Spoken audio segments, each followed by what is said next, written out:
Good day everyone, I am Diana S. Balimbingan and I am the first reporter of Group 9. I am here to discuss about the role of learners, role of teachers, objectives, and the types of approaches. So first, role of learners. Learners are active as opposed to passive recipients of knowledge. So the role of learners emphasizes that learners are active participants in learning process, not passive recipients of knowledge. They have an autonomy to decide what to learn, through which activities, and what pace.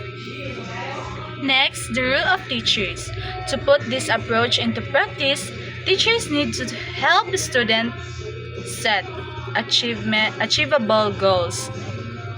So, the role of teachers highlights that the teacher's responsibility in helping students set achievable goals, encouraging self-assessment and peer assessment, facilitating group work, and ensuring students know how to utilize available resources effectively. Next, the objectives. First, to help students acquire effective study skills. And the second one, to discover their own learning styles. And the third one, to understand their motivation level. Next, the types of approach. In teaching learning process, we use different teaching methods and approaches. So, the section on types of approach discusses different teaching methods and approaches used in the learning process. It mentions that the methods vary from person to person, place to place, and subject to subject, but notes that certain approaches are used in teaching English, including the structural approach, communicative approach, and the constructive approach. The next one is the structural approach. The structural approach to English is teaching the learner certain selected structures in the certain order by C.S. Bandari. This approach is also known as the oral approach and speech first approach. The expression structural approach comprises of two words, as structural relates to the structural plus approach coming near. Next, the definitions. The structural approach is a scientific study of the fundamental structures of the English language, their analysis, and the logical arrangement by Bremerton. Second one, structural approach is based on the belief that in the learning of a foreign language, mastery of structures is more important than acquisition of vocabulary by Menon and Petal.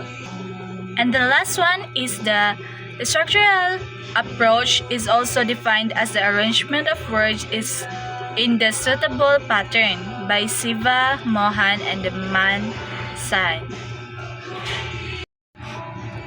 Meaning of structures.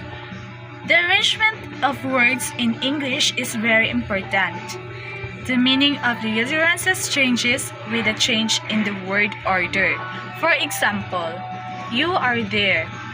And kung ako nang ilisdan ng you are there sa are you there, mara siya nangutana kung naa ba siya dira or wala.